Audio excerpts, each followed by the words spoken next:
I don't know if anybody else has experienced this, but obviously gotta take these stickers off. And yay, let's have a good time here.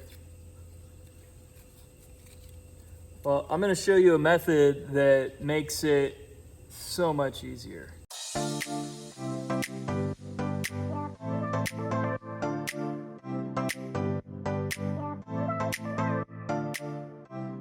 Hey there, John here with Eye Candy.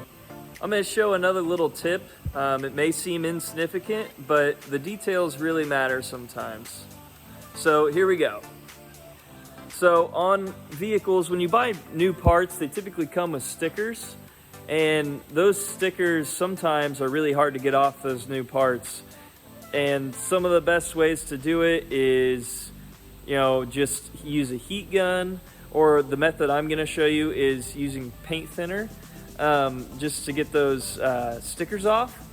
And I think it makes it look way more professional rather than climbing under a vehicle, to check something and you see an engine shield or something that's just got a ton of stickers on it. It just looks tacky. That's not how it comes from the factory, and so that's not how I like to put them out the door. So without further ado, let's take a look at this. So these are the stickers I'm talking about. This one is just showing what dealer it came from, and there's also other stickers. So what I like to do is either use a heat gun, or like what I'm gonna do here, which I've already started doing, is I take a towel or a paper towel. In this case, this is a white ball, and I put it on the sticker, and then I use paint thinner just to soak it down. See, I'm soaking through that sticker, and then I just walk away for a few minutes and come back, and the sticker should peel right off. All right, it's been a few minutes. I'm gonna go ahead and see if this sticker's ready to come off.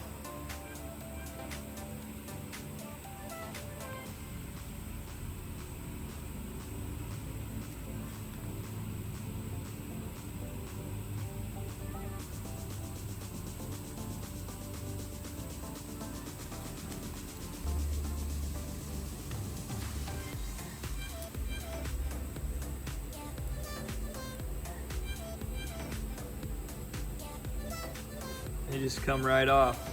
And then, there's a little bit of residue. You can usually just use your rag that's already wet and wipe off the existing residue. I would recommend using gloves because paint thinner will eat at your skin, dry it out. It's just not good. One thing I do want to mention is you don't want to use this paint thinner method on certain plastic parts. Specifically bumper covers or textured plastic parts. If there's a sticker on the textured part, that paint thinner could eat into that, and you really don't want to destroy anything that is going to cause you more headaches later. So if you have a part like that, that's where I'd recommend using a heat gun and just heat it up gently and just kind of take your time and peel it up. And I might show that method later. Probably not a whole video on it or anything, just a quick, like, hey, this is a quick little tip. But however, that's what I would recommend. Fender liners and stuff like that, you can probably still get away with soaking them with thinner.